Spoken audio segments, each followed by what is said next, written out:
ಸಮನ್ವಯ ಸಮಿತಿ ಕನ್ನಡವೇ ಸತ್ಯ ಪ್ರತಿಷ್ಠಾನ ಗದ್ಯ ಬರೆಹದ ಮಿಂಚುಗೊಂಚಲು ಯೂಟ್ಯೂಬ್ ಪ್ರಸಾರ ಮಾಲೆ ಲೇಖನ ವಾಚನ ಅಭಿಯಾನ ಸಣ್ಣ ಕಥೆ ಸಾಕ್ಷಿ ಲೇಖಕರು ಶ್ರೀ ಎನ್ ಶಂಕರರಾವ್ ಧ್ವನಿ ಪ್ರಸ್ತುತಿ ಶ್ರೀ ಹೂವಾ ಶ್ರೀ ಪ್ರಕಾಶ್ ವಿಡಿಯೋ ಸಂಸ್ಕರಣ ಗುರುಪ್ರಸಾದ್ ಆಲ್ಕುರಿಕೆ. ನಮಸ್ಕಾರ. ಶ್ರೀ ಎನ್ ಶಂಕರರಾವ್ ಅವರು ಬರೆದಿರುವ ಕತೆ ಸಾಕ್ಷಿ ಸ್ವಲೀನತೆ. ಓದುತ್ತಿರುವವರು ಹೂವಾ ಶ್ರೀ ಪ್ರಕಾಶ್. ನಾನು ನೋಡಿದೆ ಎಂದು ಹೇಳುತ್ತಾ ಇಲ್ಲಿಂದ ಅಲ್ಲಿಗೆ ಅಲ್ಲಿಂದ ಇಲ್ಲಿಗೆ ಮನೆಯ ಹೊರಗೆ ಓಡಾಡುತ್ತಿದ್ದ ಮಗ ಸುರೇಶ್ನನ್ನು ಅಮ್ಮ ಲಕ್ಷ್ಮಿ ಅವರು ಬಲವಂತವಾಗಿ ಮನೆಯ ಒಳಗೆ ಕರೆದುಕೊಂಡು ಹೋದರು. ಅವನಿಗೆ ಉಪಚರಿಸಿ ಸಮಾಧಾನಪಡಿಸಲು ಯತ್ನಿಸಿದರು. ಕುತೂಹಲದಿಂದ ನೋಡುತ್ತಿದ್ದ ಪಕ್ಕದ ಮನೆ ರಾಧಮ್ಮ ಆಚೆ ಮನೆ ಶಾಂತಮ್ಮನನ್ನು ಉದ್ದೇಶಿಸಿ ಏನಂತೆ ಹುಚ್ಚುಮುಂಡೆದು, ಏನನ್ನೋ ನೋಡಿದೆ ಅಂತ ಒದರುತ್ತಿತ್ತು. ದಿನವೂ ಇವನದು ಗಲಾಟೆ. ಒಮ್ಮೊಮ್ಮೆ ಚೆನ್ನಾಗಿಯೇ ಇರುತ್ತಾನೆ, ಕೆಲವು ಸಮಯ ತಿಕ್ಕಲ್ ಥರ ಆಡ್ತಾನೆ. ಕ್ಷಣಚಿತ್ತ ಕ್ಷಣಪಿತ್ತ ಅಂದರು.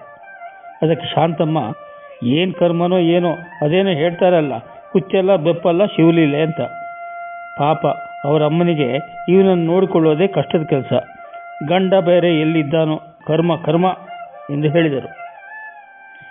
ಇದನ್ನು ಕೇಳಿಸಿಕೊಂಡು ನೆರೆಮನೆ ಭಾಗೀರಥಿಯವರು, ನಮಗೆ ಯಾಕೆ ಬೇರೆಯವರ ಮನೆ ವಿಷಯ, ಇವತ್ತು ಅವ್ರ ಮನೆಯಲ್ಲಿ ಆದದ್ದು ನಾಳೆ ನಮಗೂ ಆಗಬಹುದು, ಹಾಗೆಲ್ಲ ಮಾತನಾಡಬೇಡಿ ರಾಧಮ್ಮ ಎಂದರು.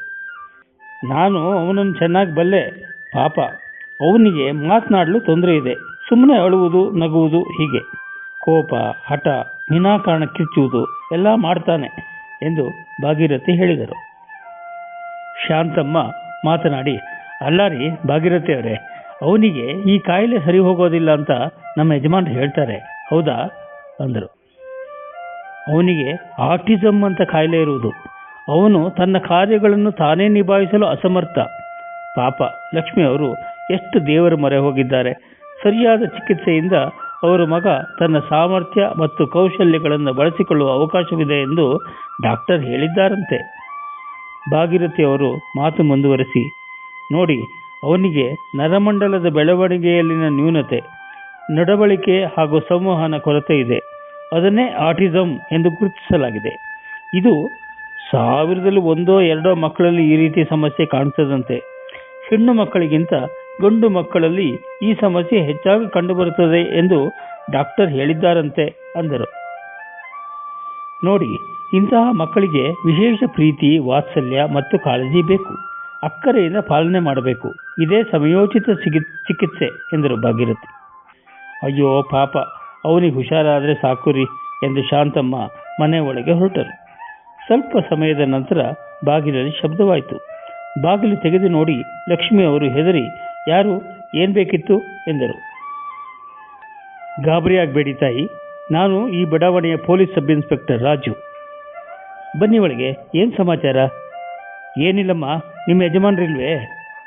ಅವರು ನಮ್ಮ ಜೊತೆಯಲ್ಲಿಲ್ಲ, ಬೇರೆ ಊರಲ್ಲಿ ಕೆಲಸ ಮಾಡ್ತಾರೆ.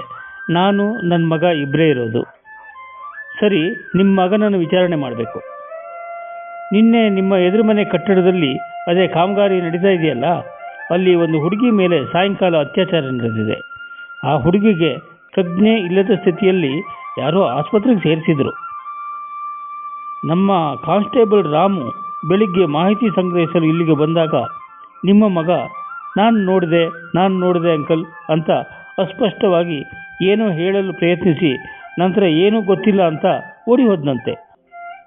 ಅಕ್ಕಪಕ್ಕದವರನ್ನು ವಿಚಾರಿಸಿದಾಗ ನಿಮ್ಮ ಮಗನಿಗೆ ಬುದ್ಧಿಭ್ರಮಣೆ ಅನ್ನುವ ಹಾಗೆ ಹೇಳಿದರು. ಏನಮ್ಮ ವಿಷಯ ಎಂದಾಗ ಇನ್ಸ್ಪೆಕ್ಟರ್ ವಿಚಾರಿಸಿದಾಗ ಲಕ್ಷ್ಮಿ ಅಳಲು ಪ್ರಾರಂಭಿಸಿದರು. ಹೇಳಿ ಅಮ್ಮ, ನಿಮ್ಮ ಮಗನ ವಿಚಾರಣೆ ಮಾಡಬೇಕು. ಅವನ ಮಾನಸಿಕ ಆರೋಗ್ಯ ಪರಿಸ್ಥಿತಿ ಹೇಗಿದೆ? ಏನು ಹೇಳಲಿ ಸುರೇಶ್, ನನಗೆ ಒಬ್ಬನೇ ಮಗ. ಅವನಿಗೆ 5-6 ವರ್ಷವಾದಾಗ ನಮಗೆ ಅವನು ಎಲ್ಲರಂತಲ್ಲ ಎಂದು ತಿಳಿಯಿತು. ಡಾಕ್ಟರ್ ಅವನಿಗೆ ಆಟಿಸಮ್ ಇದೆ ಎಂದು ಹೇಳಿದರು. ಅವನಿಗೆ ಮಾತನಾಡಲು ತೊಂದರೆ ಇದೆ. ಅವನನ್ನು ಸ್ಪೆಷಲ್ ಸ್ಕೂಲಿಗೆ ಕಳಿಸುತ್ತಿದ್ದೇನೆ. ಕೆಲವೊಮ್ಮೆ ತುಂಬ ಚೆನ್ನಾಗಿರುತ್ತಾನೆ. ಈಗ ಅವನಿಗೆ 20 ವರ್ಷಗಳು. ಅವನ ತಂದೆಯ ಸಹಾಯವಿಲ್ಲದೆ ನಾನೇ ಸಾಕುತ್ತಿದ್ದೇನೆ. ಇವತ್ತು ನೋಡಿ, ಅವನಿಗೆ ಈ ಗ್ರಹಚಾರ. ನೀವು ವಿಚಾರಣೆಗೆ ಬಂದಿದ್ದೀರಿ. ಹೌದಮ್ಮ, ಧೈರ್ಯವಾಗಿರಿ. ಇಂತಹ ವಿಭಿನ್ನವಾಗಿರುವ ಮಕ್ಕಳನ್ನು ಅರ್ಥ ಮಾಡಿಕೊಳ್ಳುವುದು ಹಾಗೂ ಅವರಿಗೆ ಸಹಾಯ ಮಾಡುವುದು ಅವಶ್ಯಕ.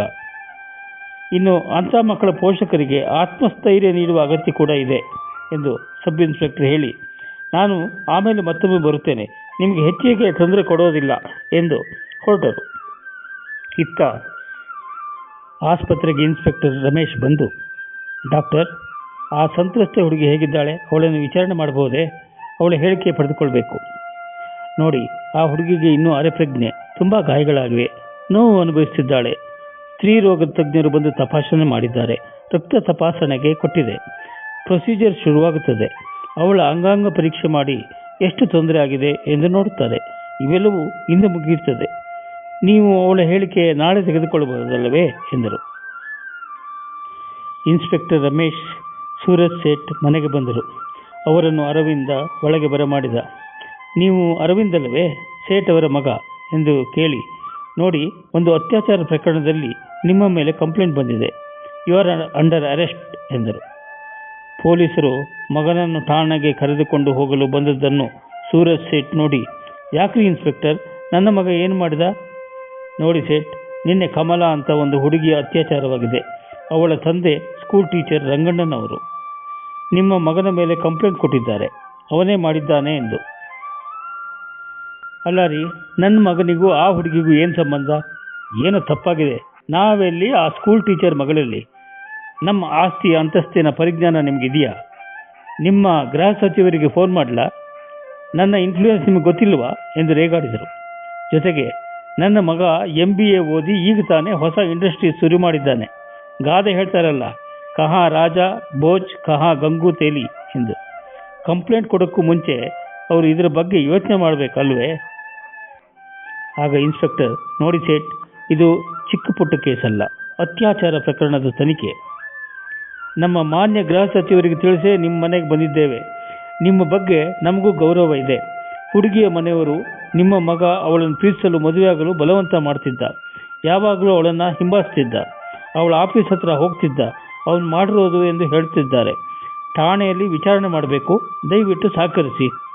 ಸೇಠ್ ಸುಸ್ತಾಗಿ ಕುಳಿತು, ಅರವಿಂದ್ ನೋಡು, ಇವರು ನೀನು ಯಾರೋ ಕಮಲಾ ಅನ್ನೋ ಹುಡುಗಿಯನ್ನು ಪ್ರೀತಿಸುವಂತ ಬಲವಂತ ಮಾಡ್ತಿದ್ದೆ ಮತ್ತು ನಿನ್ನೆ ಅವಳ ಮೇಲೆ ನಡೆದ ಅತ್ಯಾಚಾರ ಪ್ರಕರಣದಲ್ಲಿ ನಿನ್ನ ಕೈವಾಡವಿದೆ ಎಂದು ಅವಳ ತಂದೆ ಕಂಪ್ಲೇಂಟ್ ಕೊಟ್ಟಿದ್ದಾರೆ ಎಂದು ಹೇಳುತ್ತಾರೆ.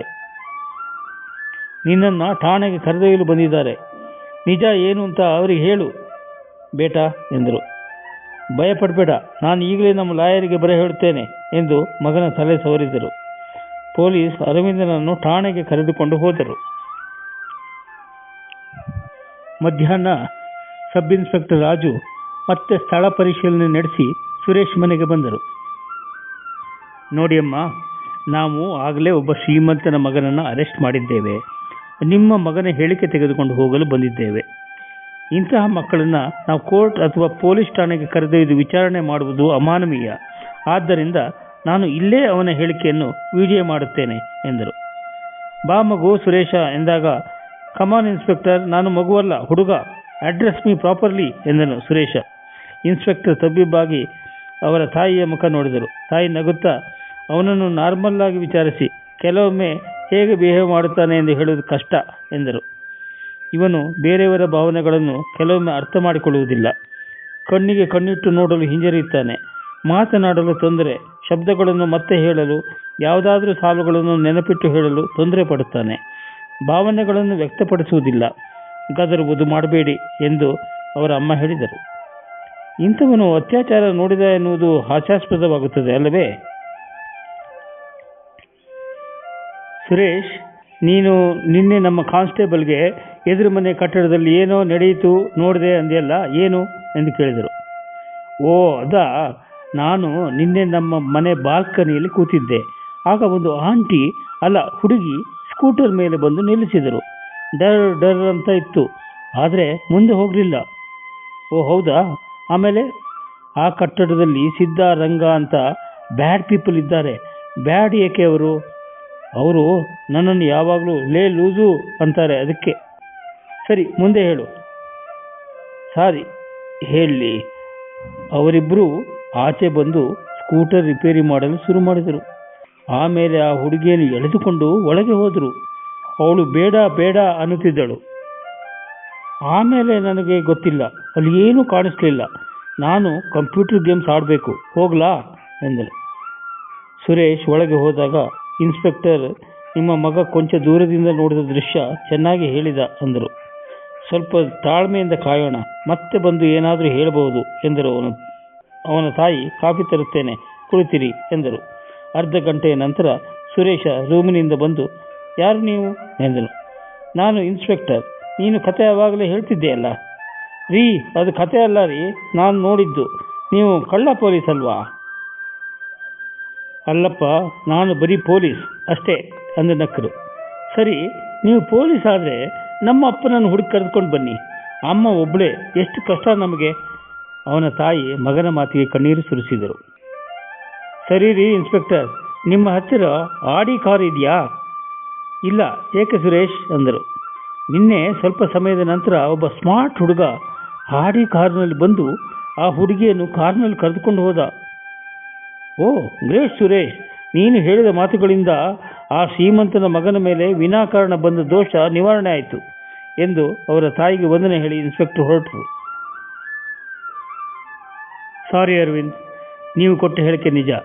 ನೀನು ಆ ಕಟ್ಟಡದ ಹತ್ತಿರ ಬಂದಾಗ ಹುಡುಗಿ ಅಳುವುದು ಕೇಳಿ ಒಳಗೆ ಹೋಗಿ ನೋಡಲು ಕಮಲ ದುಸ್ಥಿತಿಯಲ್ಲಿದ್ದಳು.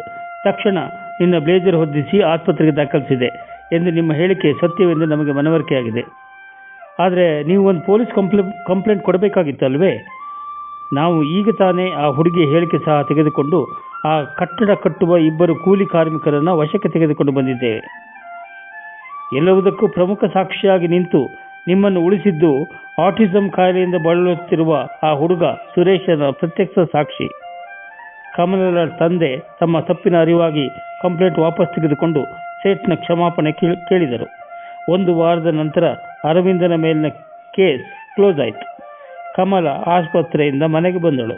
ನಡೆದ ಘಟನೆಯಿಂದ ಕಮಲ ಖಿನ್ನತೆಗೆ ಜಾರಿದ್ದಳು. ನಂತರ ಒಂದು ದಿನ ಅರವಿಂದ್, ಅಪ್ಪ, ಆ ಹುಡುಗಿ ನನಗೆ ಚೆನ್ನಾಗಿ ಗೊತ್ತು. ಅವಳು ತುಂಬ ಸುಂದರಿ, ಇಂಜಿನಿಯರಿಂಗ್ ಓದಿದ್ದಾಳೆ, ಒಂದು ಕೆಲಸದಲ್ಲಿದ್ದಾಳೆ. ಅವಳು ಬಡವರ ಮನೆ ಹುಡುಗಿ. ನಾನೇ ಅವಳನ್ನು ಮೆಚ್ಚಿ ಪ್ರಪೋಸ್ ಮಾಡಿದ್ದೆ. ಆದರೆ ಅವಳು ನಿಮ್ಮ ಅಂತಸ್ತಿನ ನಡುವೆ ಅಂತರ ಇದೆ ಎಂದು ನಿರಾಕರಿಸಿದ್ದಳು. ಆದರೆ ಈಗ ಅವಳ ನೆರವಿಗೆ ನಿಲ್ಲುವುದು ನನ್ನ